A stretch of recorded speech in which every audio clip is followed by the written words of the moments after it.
So today is day 9 and today's problem is compare version numbers.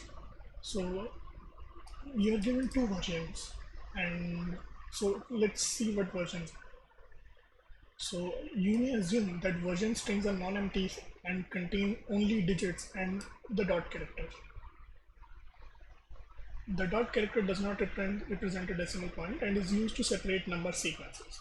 Right, so there is a string which will tell you what the version is,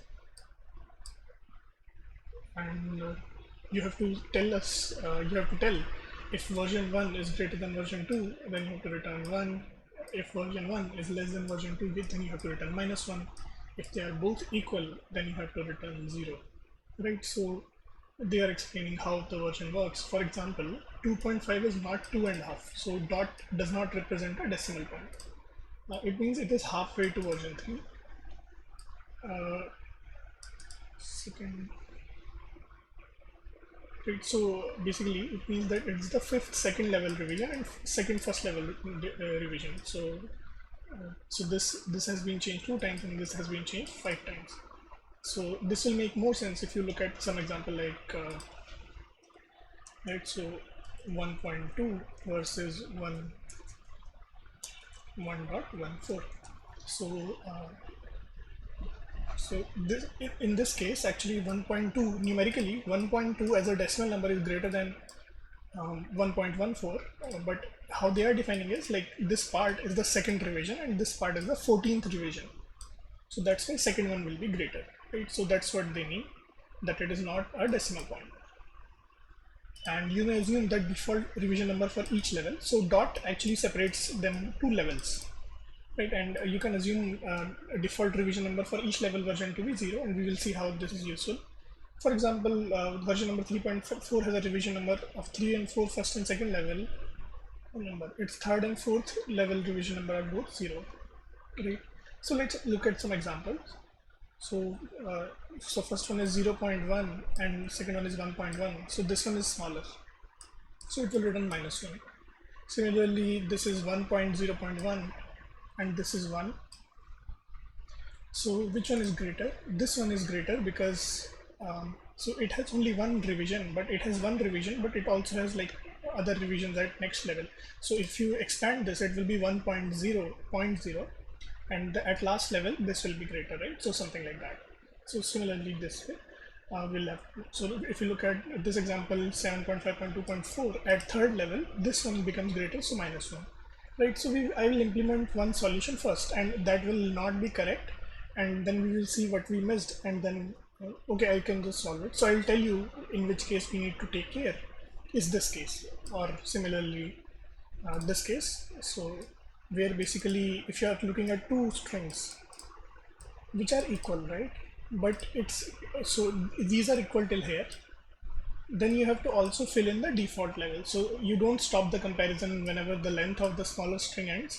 You have to add another version level to compare this, right? So we need to take care of that case. I think that is also visible in this case, that there is only one level here and there are 3 levels here, right? So let's try to write code for this. I was not able to find any like what can you say, elegant kind of solution. I think it is just implementation, so I will just implement it. Right, so first I will convert them to, so how I did it was like I just converted them to array of numbers and I just compared those arrays. So there might be other ways to do this as well. So let v1, which is just version 1, and this will be an array, so I will just split it with dot, and the second one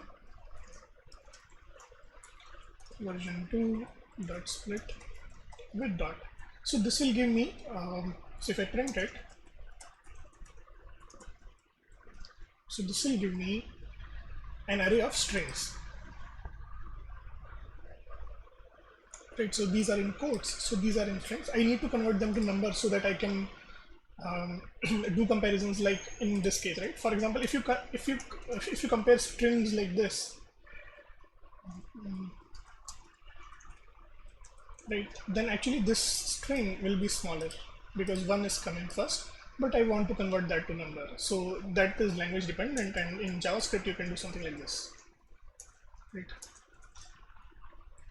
So I'm just looping over every one of them and converting each of them to number. Now this quote will go away, right? So you can see 0 is in quote, 1 is in quote, which means it's a string.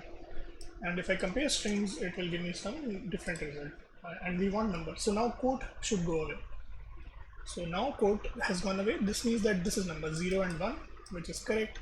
1 and 1. So while converting to number, it automatically takes care of things like this. Like if it has multiple padded zeros, it will be converting it to just 1. Right, so we can see that. So I have all the test cases here. So just paste it. So it is actually, oh, I don't have all. 7.5.3 is missing.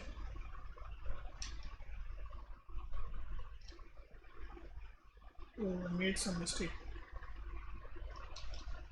0.11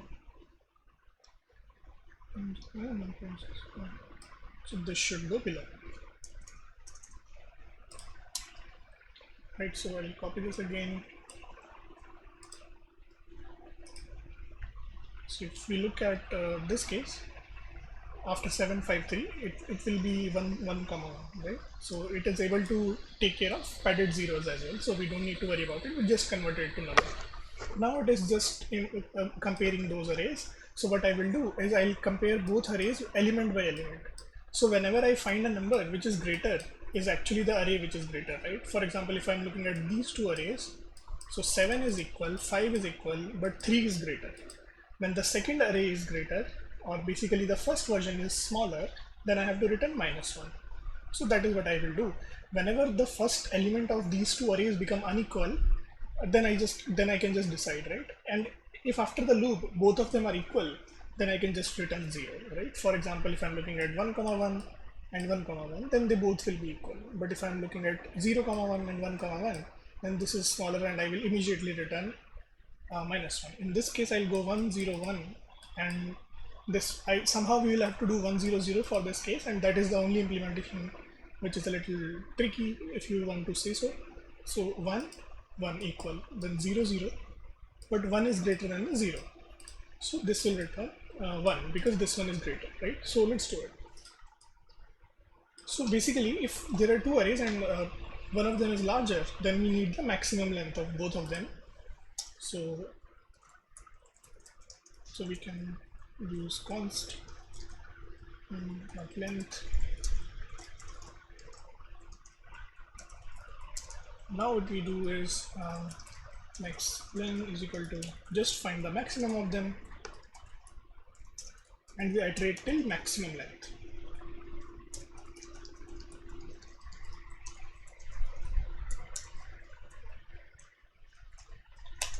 Okay, so that is all good, but what can happen is when I'm trying to access any element, then I might be out of bounds for one of the array. For example, if I'm looking at this case, second case, so maximum will be 3, but now when I'm trying to access, let's say, index 1 of this array, it will give me some error because it can give error, or like in JavaScript it gives undefined, that that there is no element at index 1.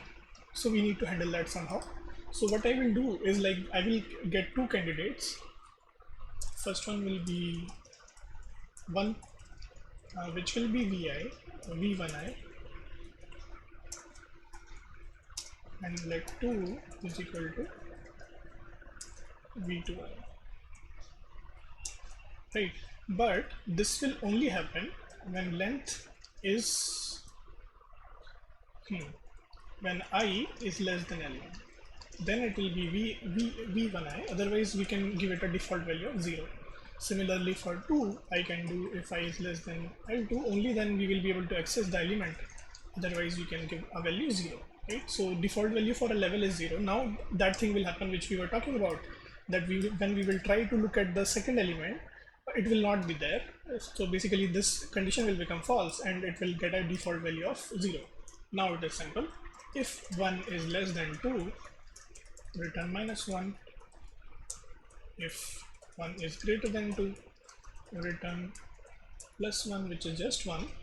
And if for all the elements, if they both are always equal, then we can just return 0, right? So that's it. So let's just run it for the given test cases. and I clicked on show diff, there is no diff, then I just submit it. So this is accepted. So this is a simple implementation. First we need to understand that we have to compare them as numbers. So I converted them to numbers, and we need to take care of the case where we are going out of array.